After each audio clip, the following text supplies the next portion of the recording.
Tonight on the show... Your beard stinks like my ass, and I love it. I'm feeling quite dizzy, to be honest. I think I feel better already. I'm headed with these mother snakes on this mother chat show. It's a T-Rex, everybody! Ah! You wouldn't catch the Queen doing that sort of thing nowadays. Woo! Can't wait to get started. Everyone ready? Let's start the show.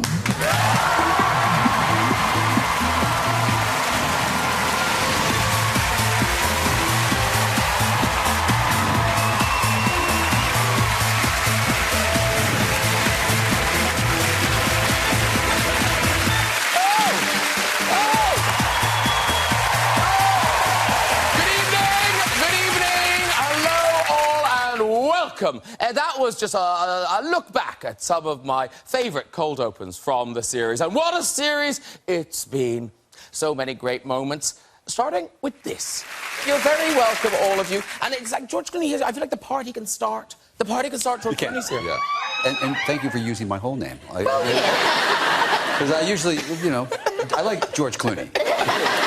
We all like George Clooney. I have a new couple of nephews who are like 7 years old who I've now married into, and they come up to me and they go, "Hey, George Clooney." Not Uncle George. George Clooney. I'm with them. George seems over-familiar, so I'm just George. No, anything. Sir George, I don't care. Anything. Now, Chris Pratt, this seems so unlikely that you have now learned how to do the voices from Towie. Yeah, sort of, yeah. Well, How is that possible? We love that garbage TV back in the States. My wife was crazy about it, and when I was here filming Guardians, we shot Guardians of the Galaxy here in London, and my wife Anna came out to visit, and she fell in love with this show, Towie, The Only Way is Essex. It's this show that's like basically their Jersey Shore. It's the Jersey Shore from here. It's like this town somewhere, Essex, I guess, and these folks are just like the worst, and it was like, I'm a parrot a little bit, and so when I hear it all the time, I just started picking it up and started, like, I could pick up their accent and do their accent a little bit. Yeah, I'm okay. This is really embarrassing to do in front of a whole room full of Brits here, but I'll try it anyways. So it's like, honestly, I saw this guy.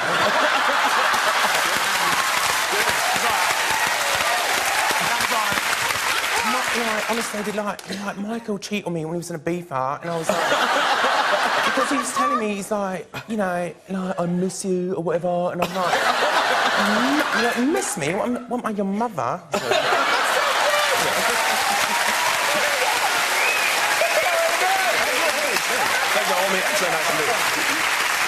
So you can do a little nunchuck display. Sure. I mean, Maybe no, Rebels. I would do it away. Not near Matt's face. No, so or Kit Harington's face. If you guys just want to go like this during the stunt routine to protect yourselves. I would go over here and I would move down a bit. All right. Okay. So, wait, not me. Also, it would really help us if you didn't hurt anyone during this. Okay, well, people in the front row, maybe just protect your moneymakers. Okay, do you want some music for this? Yeah, I mean, you need music to do nunchucks. Okay, here we go. Here we go.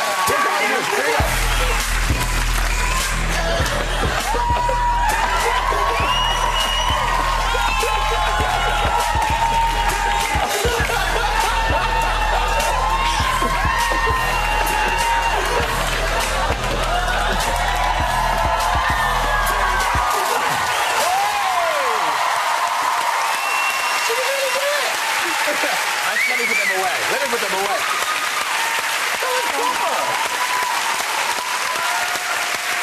That was proper. Yeah, so if you're thinking of mugging me on the street, maybe think again. But this is the classic, I think this is sort of a classic rock pose with the eyebrow, that signature eyebrow. Look at that. Yes.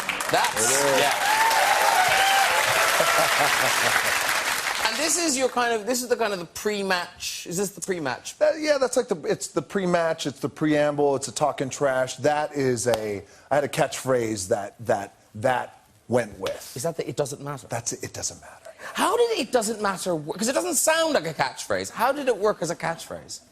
Well, whoever I was in the ring with, and Snoop has been there on many occasions, right? So whoever I was in the ring with, so for example, if it were you and I'd be like, Graham, what do you think you're going to do tonight when we get in the ring? Well, I think... It doesn't matter what you think you're going to do.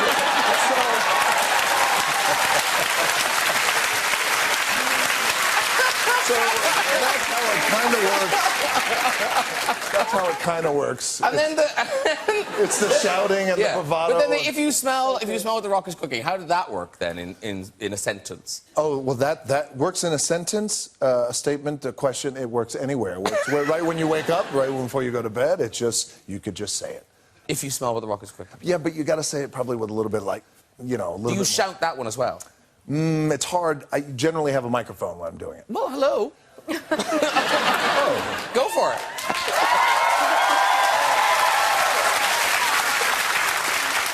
I don't know. They don't want to hear me do it. I think they do. No, okay. Okay, here we go. Here we go. That's what you got to do. Okay. All right, here we go. So it all starts with the bass. Okay. Okay. Got to open your legs a little bit. Okay. Okay. You got to kind of do one of these. Yeah. Lean forward a little bit. Yeah. Okay. Come back. If you smell, and then right here is where you got to do a little tongue thing. Okay. This is where it gets interesting. If you smell, then at the end you got to do that. What the Rock? And then there's a little pause. There's like a big pregnant pause that you have to do, right? So the audience kind of leans in a little bit. Is cooking. And then that's it. I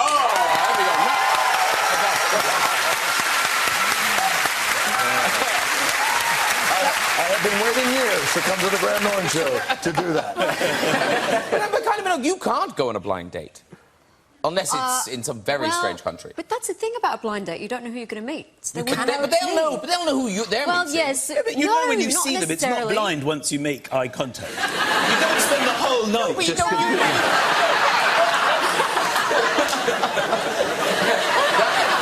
Are we at the restaurant? Is this the restaurant? I smell Italian food. Careful.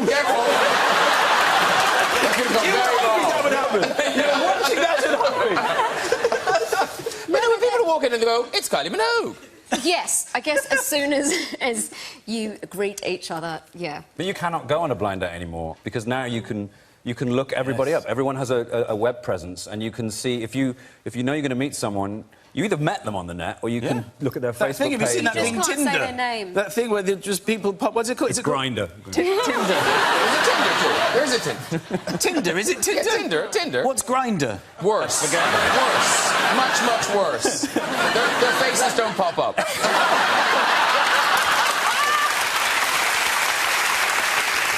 But Stephen, do you like having a picture taken? No. Not really. Funnily enough, first time we went to the Golden Globes. Wow. Yeah. No biggie. Excuse me. Were you working? You don't want one of those. No. It's golden. But we went along. It was for the office, and it was the British version. We'd never been to anything as glamorous or as exciting as that. We got to do the red carpet, and all these super famous people were there. Maybe Sam was there. I don't know. And then we won, miraculously, and everyone had told us, you will not win, there's no way, just go and have the free booze and the food and enjoy yourself. So we're there, and they call our names, and it was crazy, and if you look at the camera footage now, if you look at we were on a table so far away from the stage, because no one expected us to win, and so the camera's kind of looking for us, and it can't see us, and then eventually, sort of Ricky's little face pops up, and then I sort of come out like a giant sort of anaconda, and we sort of fight our way to the stage, and the announcer has no idea who we are, so he's just because Ricky's last name is French-Canadian, the announcer says, coming to the stage, Ricky Gervais and Stephen Merchant. And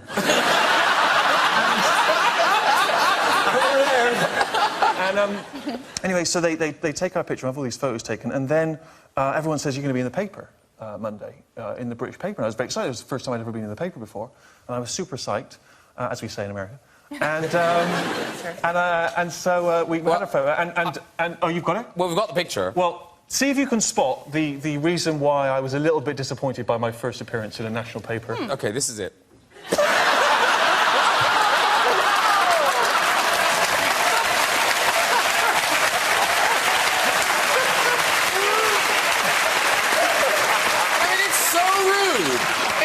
rude. Look how happy I am! But pan down. They had room for these people. These people's heads are in. The photographer's only got seconds. He's like, what do they want to see? They want to see these guys. They want to see these bald heads in the film. Arnie, I know you want to do something. Is this something you do for social media? You do it a lot. A little Snapchat or Yeah, the little thing where we. Yeah, why not? So the idea is you film it. So Okay. yeah, when you hit the thing. Yeah. But then what do we have to do? I'm gonna do a shot of myself, and Okay. then I go from person to person. And we each say a And then, catchphrase. exactly, whatever you want to say. Okay. Catchphrase, yeah, that's a Do good you idea. want to bag a catchphrase? What's your favourite one? I'm gonna say, I'll be back. Okay, you do all of that. They're all annoyed now that I was going to do that one. If you do it, I say another one. Do you have one in your head? Yeah, sure. Do you have one in your head? Yes. What if someone says it already? Will you have another one in your head? No. Okay. Have a plan B. Plan. Can I go second? That's up to him. That's up to him. All right, ready? Okay. We're on the Graham Norton show, and I have some friends here. Oh, no. Quick, I'll be back. Hasta la vista, baby. There is no bathroom. Who's your daddy now? And what does he do? I'm old, not obsolete. I'll be back. Very good. Thank you very much. Excellent. And the oddest thing is it true this Comic-Con was sort of part of your honeymoon? Oh, yeah, that's right. Yes. Here's the thing. Now, you know, I got a call. I was on my honeymoon, and they said, this is very important. You have to do it. You know, fly in, please. You have to do it. And, you know, I had to first explain that to my wife, which didn't play well. And then the whole idea of, you know, spending part of your honeymoon with people dressed up like Captain Kirk and Star Wars characters somehow is not easy to explain to your bride, to your new bride. But I showed up, and it was really fun because they actually love. They all dress. They love what they do, and it's a very passionate thing. And I've never done a film. Well, I did one film, Batman and Robin, which was a yes. Oh, thank you. This was a disaster. But other than that, there's no reason for me to have ever done anything to go to Comic-Con. But didn't you apologise to the crowd at Comic-Con for Batman and Robin? I always apologize for Batman. Let me just say that I actually thought I destroyed the franchise until they brought it back. You know, somebody else brought it back years later and changed it. But, you know, I thought at the time this was going to be a very good career move. It wasn't. But you talk about how the suit was the enemy. Well, the suit's brutal. You know, at the time, particularly, it weighed like, I don't know, 60 pounds, and it takes, you know, you have to... there was a director named Joel Schumacher, who's a very funny man, very tall, very sort of eccentric, and he would direct with a speaker and with a microphone and a speaker. Usually directors will come up and say, hey, he'll be like, okay, and you'd hear this, you know, giant booming voice. And I bolted into this suit. I can't move. And he would literally go, and he would direct you like as if you would have some emotional scene. He would go, okay, people, all right, George, you know, your parents are dead, you have nothing to live for, action. You up and I go, I'm Batman. And cut. Fantastic experience for me. Now, in the first Ted movie, Seth, you gave some challenges to Mark. There was the famous 57 white trash girls' names. Yes. Yes. Now, was that on auto cue or did cards? No, I learned it. We brought in cue cards thinking because I'm thinking to myself, oh man, I could never learn this shit. This is like this is a mile of names and there's no context to kind of do any kind of association in your head. And I said, you know, we have these cards for you, and Mark's like, hey, I mean, I think I got it. And just rattles them off take after take like that. I still don't know how that was accomplished, but it's pretty amazing. But this time, you gave him another list of 57 things. That's right. But you cut it out. How did you know that? He told us. I still wake up in the morning saying this shit. Show up on the set of another movie. It'll be on the Blu-ray? Movie surnames. Yeah, well, what was happening is we were doing a scene where Ted, because it was such a great moment in the movie, I thought maybe we'll throw back to it, and then, or maybe he'll just make me study this thing for 4 months and then not use it. But, yeah, so it's all these movie names. Can you still do it? Yeah, I can still do it. That's all I know. I mean, I think about this shit all the time. Oh, my God. Can you really? Do 57 movie names. Okay, Skywalker, Zola, Vader, Kenobi, Palpatine, Calrissian, Balboa, Rambo, Griswold, Stifler, Bickle, Gump, Coleon, Wonka, Savaga, Lebowski, Venkman, Spengler, Stans, Rizzo, Zuko, Golightly, Higgins, Doolittle, Poppins, Bond, Blofeld, Blatarsky, Lightyear, Soze, O'Hara, Dufresne, Clouseau, McFly, Baggins, Pliskin, Ventura, Montoya, Burgundy, Scissorhands, Drebin, Stryker, Buell, Electra, Potter, Weasley, Dumbledore, Sparrow, Duffboy, Bourne, Von Trapp, Zoolander, Kirk, Spock, McCoy, fucking Khan!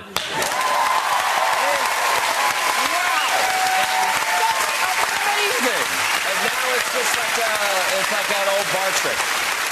And you had all the little nicknames for each other. What was your nickname? Well, my nickname was Merm. Merm the Sperm for a couple of years. Why do you Merm the Sperm?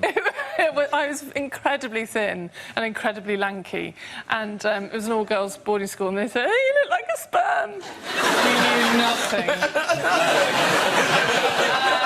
And so, luckily, I was popular, and so I said, "Could we change it to Merm?" So I got away with Merm. But all the nicknames at boarding schools are ridiculous. It's all sort of Buffy and Podge, and we had somebody called Puddle, Bully, Piss. Did Puddle and Piss have the nicknames for the same reason? No, I don't know why she was called Piss. I don't know why she was called Puddle. It's crazy. Pussy. It's just weird. And then, of course, you see them sort of 25 years later and you forget. And you're like, Pussy! Pussy!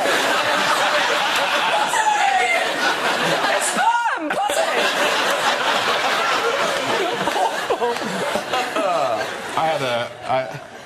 There was a lad in my primary school, who I won't name, who was called Khaki because he shat himself in class. And I was called Tabletop because the head teacher put me on the table because he saw me throwing a girl's pants across the classroom. So to humiliate me, he put me on the table and I wet myself. So I was called Tabletop and he was called Khaki. And whenever I walked past him, he would go, "Sss." And I would reciprocate. We had a school reunion recently and I hadn't seen him for 30 years. And as I was walking into the pub, I saw he was at a cash point and I knew it was him and I went, and he didn't turn around, he just went, "Sss."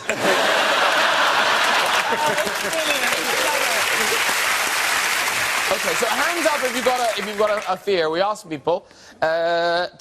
Nice lady here. Hi, what are you afraid of? Bread sweat. Oh, yeah! Sweat.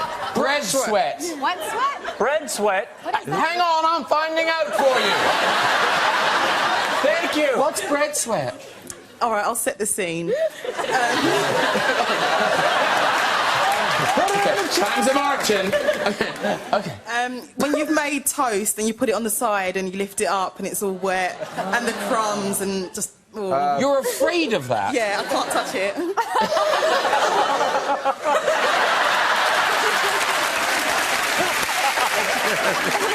You know what? You should get a toast rack. Old lady here. Yes.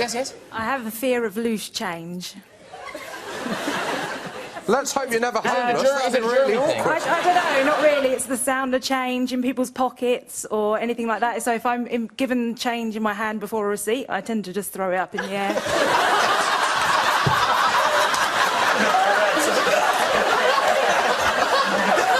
That would be... I'd like to see that. Let me think. Who else? What's yours? I'm actually afraid of sperm in places it's not supposed to be. I'm a forensic scientist, so... What, you're a forensic scientist? Yes. So, but where so is... I find it in really weird places, and I feel like it's everywhere, and it freaks me out. I think you should have your couch checked out. You're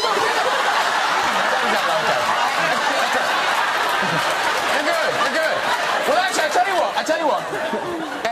I've got one of those little CSI things. Oh, no. Men are now thinking, uh-oh. Okay, so what's your name? Dean. Dean, okay, come out here, Dean. Put your hat down. Okay, stand out there. Okay, let's bring the lights down. Okay.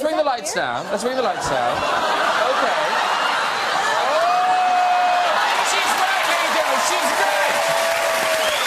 Well done, Dean. Well done, the lady. Very good. Okay. Oh.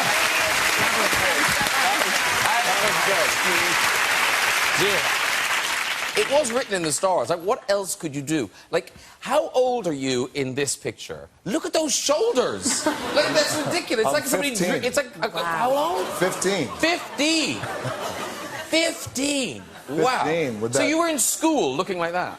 Here's the thing. I moved from Hawaii to Nashville, Tennessee.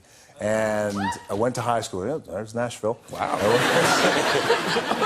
You're global, Grant. Yeah. And so I moved to Nashville, Tennessee, and at that time, 21 Jump Street, the TV show, had just popped and became popular. And when I moved to Nashville, I tried to go to high school, and they thought I was a narc. Every kid thought I was an undercover cop. I'm not kidding. So I had no friends, no play. It did. No play with the ladies, nothing. Oh. I wouldn't have gotten play anyway with that mustache, but I'm still. I'd say play with the ladies looks quite far off when we look at this next picture of you. That turtleneck was a style back there. They don't know about that. That turtleneck was a style. You certainly made a statement. I did make a statement. You made a fashion statement. I look like the buff lesbian is what they say. The worst part about that is that we show it under my elbow, because I'm protecting the turtleneck, is a tissue. It's cashmere.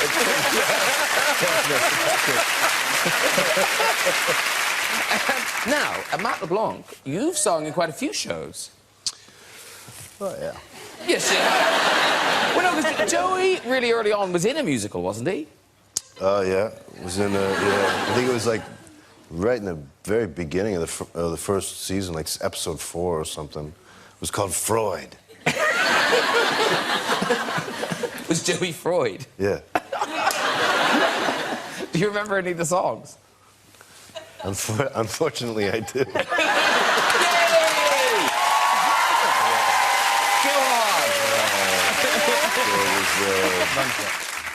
All you want is a dinkel.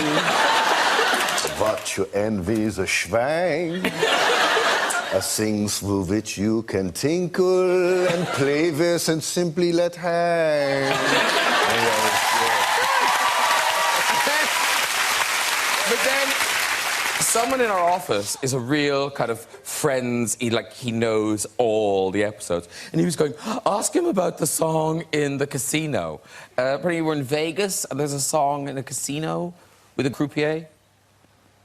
Ooh. I don't remember that one. But you've got the same hands. Oh, the hand. Oh, my God. This hand is you. Well, okay, I gotta set it up first. I gotta set it up first. I meet a guy that Joey, not me, because Joey in Friends. Maybe you check it out one day. Meets a guy in a casino who's his exact hand double. And he thinks he has struck it rich now. NASA's going to want to talk to us. This is big. So he comes up with this song, and I think it goes like this. I think, God, this is so. This hand is your hand. This hand is my hand. No, wait, that's your hand. Oh no, that's my hand.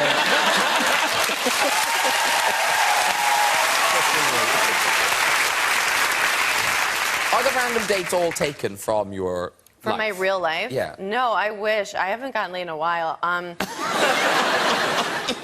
No, Amy in the movie is way more active than the real Amy. But dating for me, I'm not dating right now. And not just because I'm not totally out of the woods with this UTI I'm dealing with, but also... I'm not on any dating sites. I don't have any, I'm on an app called Food Spotting, which is like Tinder, but for food. So it'll tell you about low foods in your area. So just like Tinder, you're I was looking at this one scone, and I was like, yes. And I was like, should I go? My friends are like, go. I'm like,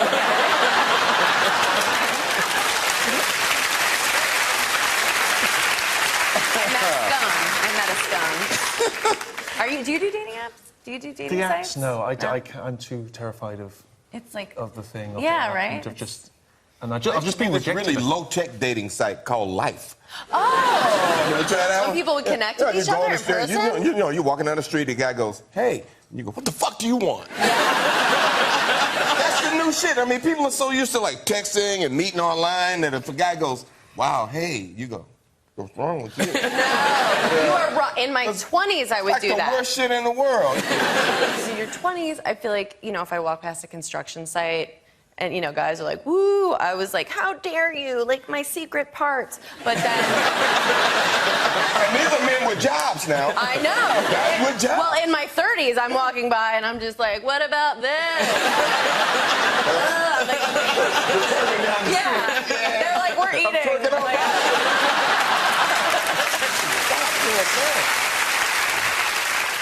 But now, Pharrell, is it true that he, I mean, I'm sure he enjoyed working with you, but he did have some difficulties working with you as well? Yeah, when we were working on a particular song called California Roll, Stevie Wonder had came up to the studio and Pharrell had called a secondhand contact from being in the studio with me, and he kind of froze. He didn't know how to produce anymore. He was stuck. He was like...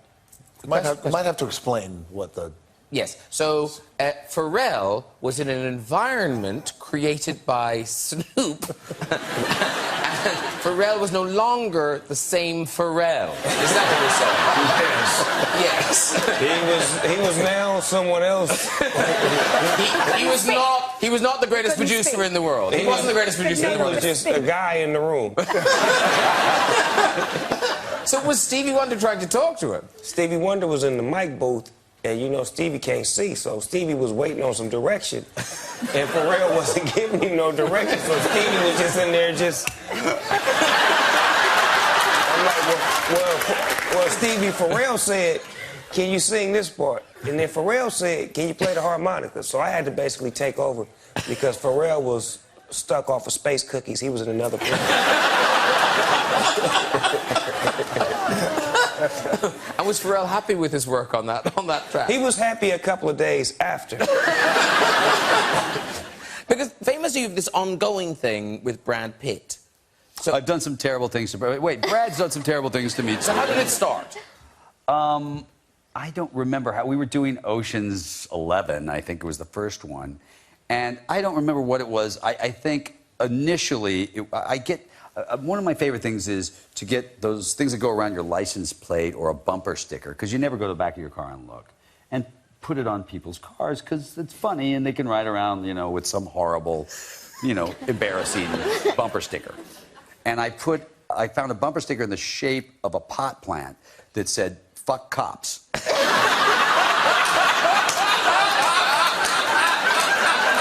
put it on the back of his car because I figure there's no way you don't get pulled over. I mean, there's no way. And he got pulled over. And then he went on, I think, Letterman and said, you know, Letterman asked him when he and Angie would get married, and he said, when George can legally marry in the United States. He didn't want to... And it just kept going back and forth with that for a while. And then it was, I had stationery made up with his name, and then I would send letters to other actors from Brad Pitt. I sent Meryl Streep a letter from Brad where I got a big thing of CDs that had, it was a dialect coach. And he had like every dialect, you know, Gaelic, Yiddish, every dialect you could find in this huge thing. And I sent it to her with a note from Brad that said, you know, I hear you're going to be doing the Iron Lady soon. This guy helped me with my dialect in Troy or something. You know, here, I thought maybe this would help. And I sent it to Meryl, and, you know, she's very confused. And I sent letters to lots and lots of people from Brad. And is it that you don't tell either of them? I don't tell either, no. I later, like a year or 2 years later, I let them know, and then they're like, are you kidding me? I'm doing one now that I can't tell you about, but in a year you're going to hear that I've been arrested. And I'm not kidding, because I think I've crossed the line. Oh, no. I'm so excited. Yeah, it's exciting. I have a wife, she's a barrister, I'll be fine. Now, Tara Delevingne, I don't think I've ever had the opportunity before to discuss at in-depth eyebrows. But, I mean, they're your signature thing. I know. The eyebrows. These ones are they're the ones that do all the work. They're it. I just sit and wait for them to do things. So you've got your eyebrows. Jake, you've worked very hard at those eyebrows. I grew into them over time. Yeah, that's exactly right. I mean, I really did. I mean, I really did. I mean, they've come of age. And there are pictures of me at 11 years old. It was eyebrows. Like arms and legs and eyebrows. And now I feel like maybe I've grown into them. Maybe. And Amelia, didn't your mother give you a pep talk, an eyebrow pep talk? Yeah, don't touch him. That was the pep talk. That's exactly what my mother did. Never She was pluck like, them. if you ever touch them, they Exactly. were your best feature. I was like, Yeah, mild bullying at school. Mild. Worth it. Totally worth Mild. it. Yeah. My mother was like, your eyebrows are big. That's not my son. I don't know him. Well, now, Arnie, I know you've judged bodybuilding competitions. He's got good brows too. Yes, he does. But I did not work on my And eyebrows. so do you, Greg. No. might I say. But Arnold, like, we have eyebrows, but you have eyebrows. Eyebrows. Right. So Arnie, I'd like you to judge who has the best eyebrows now, as we have a little eyebrow off. Now, we're basically looking for precision movement, rhythm, and definition. Wow. So, if you all start flexing, Cara, you're going to be on first. Here we go. Music. Flexing. Oh, no. Very good. Excellent work. Excellent Oh, my work. nose goes at the Keep same going, time. because we don't know who it's going to next. Oh, it's you. Oh, yeah. Oh, my God. Take that, Cara Delevingne.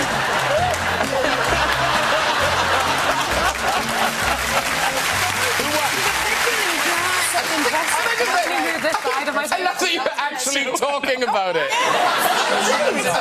Absolutely. But they're not competitive. They're not competitive. You want one of mine? Amazing, Can I have huh? one of yours? Could you pick a winner? The Could you performance. pick a winner? I mean, I'm not saying anything, but we are in a movie together. So. I'm just going to put that one out there. She so wants to win. Yeah. Do you want to win? Yeah. Okay, yeah, she's the best. Then. Very good. Melissa McCarthy. Oh, so, God. so these headshots, before we show them, how did these headshots happen? First of all, I don't know how you got them because I literally thought I had the only 2 hard copies. And when you sent them to me, I was like, dear God, they're out there. I had just moved to LA. I'd only done theater in New York for a very long time. And I got my first commercial agent, which was like above a sandwich shop. It was very jinky. So he told me that I had to get character shots. And it's usually, I always found them silly because it's like, do you really, if you're going to play a cop, do you really need to see a picture of someone like in a cop jacket? But I'd been working at the Groundlings Theater and I was doing this weird character of this woman who like gave out cheese samples in a grocery store. And I was like, I'll do Carol. So I did like 2 weird characters that like no one is ever going to hire these women. Who's the first one? The first one here. Oh, God. Who's... That's your headshot. It's your headshot. Yeah, I am 26 in that picture, and I thought it was a great idea to put on a gray snarled wig and old lady glasses. I'm like, sure, who wouldn't hire her? Well, I think people might hire her before this next woman.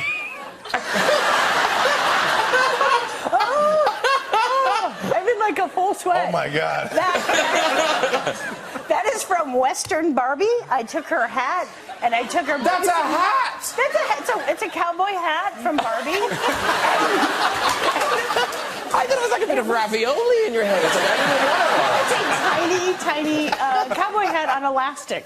Oh dear. Mind you, when it comes to getting headshots, Chris, when you got to LA, you got lucky with headshots very early on. Yeah, that was something that I knew I needed was headshots. Everyone says you need headshots, and so I was on the hunt for headshots, but I was completely broke, and I was at the post office in West Hollywood, which is an area in LA that's like a predominantly gay area, and I was there getting picking up some men.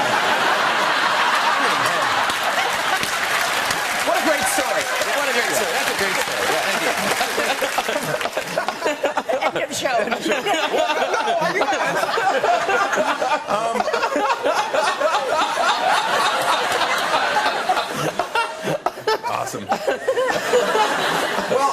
I saw this guy had this look. He was like he recognized me. I was like, hello.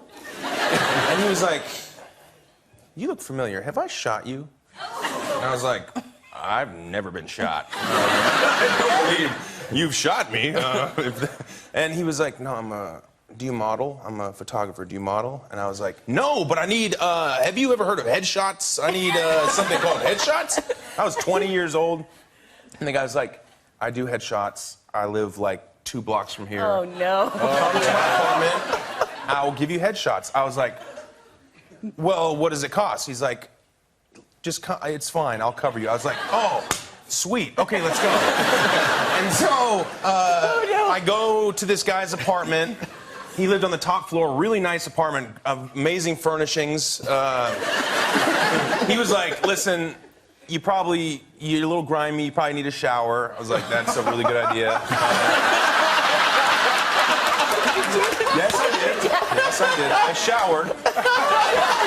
All kinds of good soaps, and I was like, this is great. I probably needed a shower. And then he was like, you should probably wear some different clothes. So he gives me like this nice white shirt. That's a polo shirt, nice shirt. And kind of like helps me and like zhuzhes me up and stuff. And we go out on the balcony, and he takes like a bunch of photos, and he's like directing me, telling me what to do. And he takes all these photos and takes the film out of the camera, and he puts it in the film thing, and he just gives it to me. And he was like, there you go.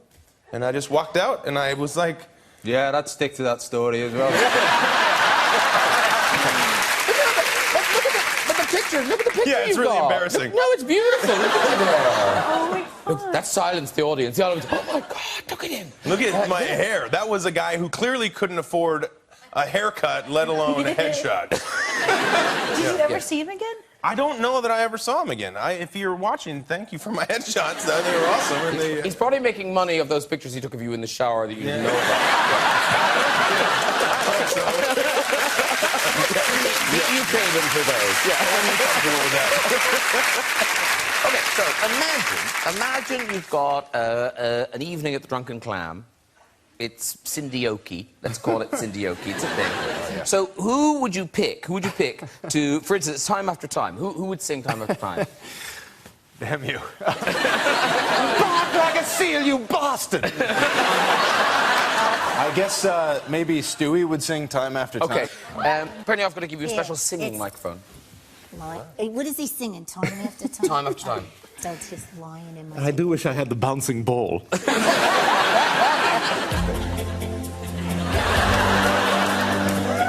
the second verse. Yeah, we're just starting the second one. Sometimes you picture me, I'm walking too far ahead. You're calling to me, I can't hear what you have said. Then you say, go slow. Fall behind. The second hand unwinds. If you're lost, you can look and you will find me. Time after time. If you fall, I will catch you. I'll be waiting. Time after time.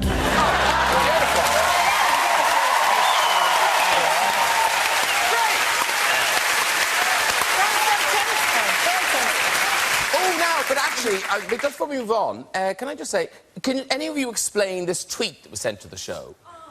I hope you lot are happy with yourselves. Been looking forward to this. This is Thomas. So which of you knows Thomas? You. So what's your name? I'm Jessica. Jessica. And why is Thomas upset with us? Thomas is upset because I've postponed a date for the second time so I could come and be here and meet Guy. I'm getting blamed for everything.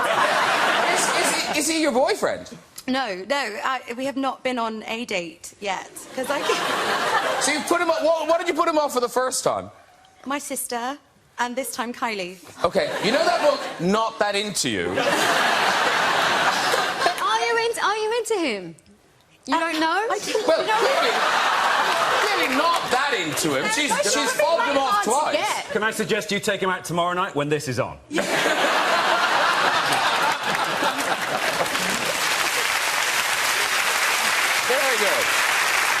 another one? Should we do another one? Okay. Colours. Okay. That was really Do you want to do true colors? Do you want to do true colors? Do you want me to do Yes, true of colors? course I do. I wanted you to do like the greatest hits of Cyndi Lauper, but. Okay, I'm sorry. Okay, all right. Okay, it says Peter Griffin in parentheses, so I'm assuming. Okay. Okay. Oh, this is going to be beautiful.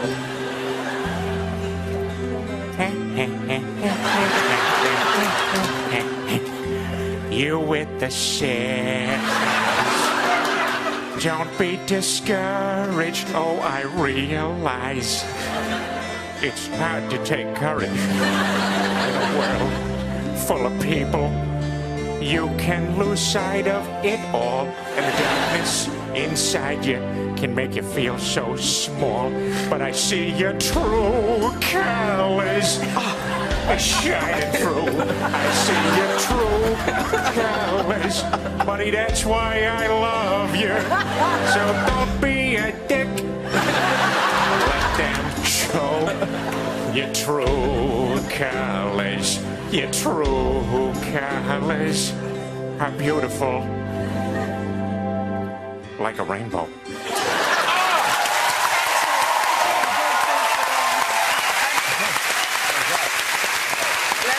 Let's make this week's visit to the red chair just before we go. Hello, who's there?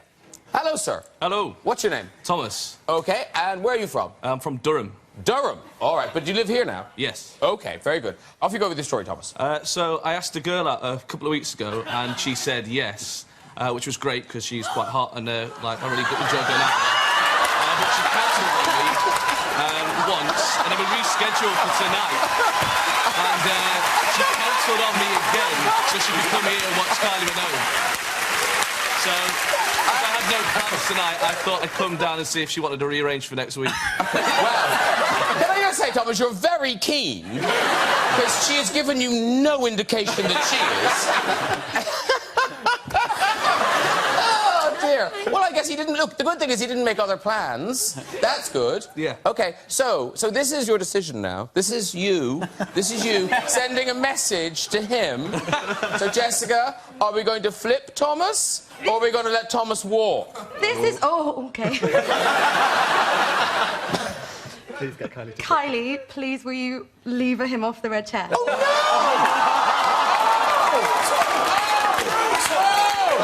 That's the worst ever! Oh, let's just end it. Let's just end it. Let's just end it.